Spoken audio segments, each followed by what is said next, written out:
बिस्मिल्लाहिर्रहमानिर्रहीम। व्यूअर्स, आज का जो हमारा टॉपिक है वो रेशियो डेसिडेंडी और ओबिटर डिक्टम के बारे में है। आज हम इन दो इस्तिलाहात के बारे में बात करते हैं। जो पहली टर्म है वो रेशियो डेसिडेंडी है। ये एक रीज़न होती है जिसकी बुनियाद पर जो जज है वो किसी केस का फ़ैसला करता है और उस फैसले में जो अंडरलाइंग प्रिंसिपल होता है उसे हम रेशियो डेसिडेंडी कहते हैं। अब रेशियो डेसिडेंडी को मालूम करने के चंद एक मेथड्स भी हैं, उन पर भी हम बात करते हैं। उसमें एक रिवर्सल टेस्ट है जो प्रोफेसर वेमबाग ने पेश किया है। प्रोफेसर वेमबाग के ख्याल के मुताबिक जो रेशियो डेसिडेंडी है वो प्रपोजिशन ऑफ लॉ को रिवर्स करके मालूम की जा सकती है। जो प्रपोजिशन ऑफ लॉ कोर्ट ने किसी पार्टिकुलर केस में दिया हो और फिर ये इंक्वायर करना, ये पता करना, ये मालूम करना आया कि वो फ़ैसला वही रहेगा या बावजूद इसके कि उसको रिवर्स कर दिया गया है। और अगर फ़ैसला वही रहता है तो फिर वो जो प्रपोजिशन ऑफ लॉ है वो उस रेशियो डेसिडेंडी का वो हिस्सा नहीं है। अब इस जो रिवर्सल टेस्ट है इस पर लॉर्ड साइमन ने वो तनकीद करते हुए इसमें कुछ डिफेक्ट्स हैं उनको पॉइंट आउट किया है।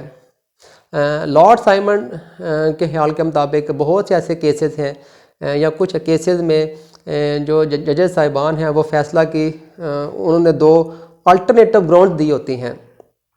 तो ऐसी सूरत में जो प्रोफेसर वेमबाग का रिवर्सल टेस्ट है वो हमें कंपेल करेगा कि हम ऐसे मुकदमा की जो किसी भी रेशियो डेसिडेंडी से उससे वो इनकार कर दें या उसको या हमें तस्लीम ना करें, क्योंकि जिस प्रोपोजिशन को अभी रिवर्स किया जाता है तो जो दूसरी ग्राउंड है उस पर वो फ़ैसला वो बरकरार रहेगा। जो इसका जो दूसरा मेथड है वो गुडहार्ट थ्योरी है। उसके मुताबिक जो रेशियो डेसिडेंडी है वो किसी फ़ैसला की वो रीज़न नहीं है, क्योंकि रीज़न जो है वो बुरी भी हो सकती है, वो बैड भी हो सकती है। इसके बावजूद वो ऐसे केस को अथॉरिटी के तौर पर पेश किया जा सकता है। गुडहार्ट थ्योरी के मुताबिक जो रेशियो डेसिडेंडी है वो कंक्लूजन होता है जिस पर जजेस वो मटेरियल फैक्ट्स की बुनियाद पर पहुंचते हैं और जो इमटेरियल फैक्ट्स हैं उनको एक्सक्लूड कर दिया जाता है। व्यूअर, जो दूसरी टर्म है वो ओबिटर डिक्टम है, उसके बारे में हम बात करते हैं। ओबिटर डिक्टम जो है ये कोर्ट की ऑब्जर्वेशंस होती हैं या तमाम वो ऐसी बातें जो अदालत ने बाय द वे की हों और वो स्टेटमेंट ऑफ लॉ जो उस वक्त का जो पार्टिकुलर केस है उसकी जो रिक्वायरमेंट से वो बाहर हो या उससे बियॉन्ड हो, और जिसमें कोई रूल दिया हो जो उस वक्त का जो मकसद है, जो उस वक्त का जो पर्पज़ इन हैंड है, जो इशू जो पॉइंट इन इशू है उसकी जो उससे वो इररेलेवेंट हो या अननेसेसरी हो, तो ऐसी हम ऑब्जर्वेशन को फिर हम ओबिटर डिक्टम कहते हैं। इसके कुछ एडवांटेजेस भी हैं। ये हेल्पफुल होता है इन ग्रोथ ऑफ लॉ।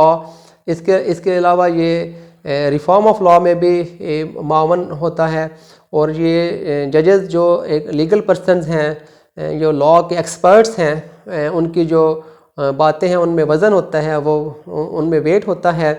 तो इससे भी जो लॉ है उसको अप टू डेट करने में वो हेल्पफुल होता है। इसके अलावा जो लीगल सिस्टम है उसमें कुछ जो डिफेक्ट्स हैं उनको पॉइंट आउट किया होता है और जो प्रॉब्लम है उनका सॉल्यूशन भी वो सजेस्ट किया होता है। तो इस लिहाज से भी इसके एडवांटेजेस हैं।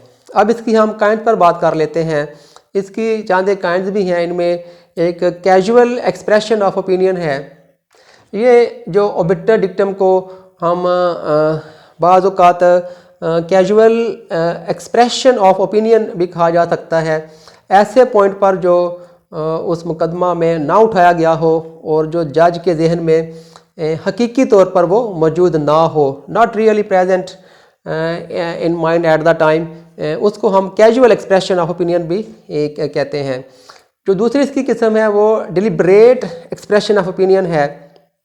ये जो ओबिटर डिक्टम है ये कंसिडरेशन के बाद दी जाती है किसी ऐसे पॉइंट पर जो अदालत के सामने वो क्लियरली वाज़ेह हो उसको पेश किया जाए और उस पर बहस की जाए, और जो दूसरे जजेस साहिबान हैं वो उनके लिए ये ओपन है कि वो इसके बरअक्स वो फैसला वो दे सकते हैं। वो लाजमी नहीं है कि वो इस पर वो बाउंड नहीं है। ये एक जज का वो हो सकती है ऑब्जर्वेशन, वो हो सकती है। अब ये जो दूसरी जो किस्म है, जो डिलिबरेट एक्सप्रेशन ऑफ ओपिनियन है, इसको जो पहली किस्म हमने बयान की है, जो पहली क्लास है ओबिटर की, जो कैजुअल एक्सप्रेशन ऑफ ओपिनियन है, उसके मुकाबले में या उसके लिहाज से जो दूसरी जो क्लास है, जो डिलिबरेट एक्सप्रेशन ऑफ ओपिनियन है, उसको ज़्यादा इम्पोर्टेंस हासिल है, उसको ज़्यादा उसके साथ ज़्यादा वेट अटैच है, क्योंकि ये कंसिडरेशन के बाद वो दी जाती है। तो व्यूअर, ये हमारा आज का टॉपिक था जिस पर हमने रेशियो डेसिडेंडी और ओबिटर डिक्टम पर बात की है। इस वीडियो को शेयर कर दें, चैनल को सब्सक्राइब कर लें। टेक केयर, अल्लाह हाफिज़।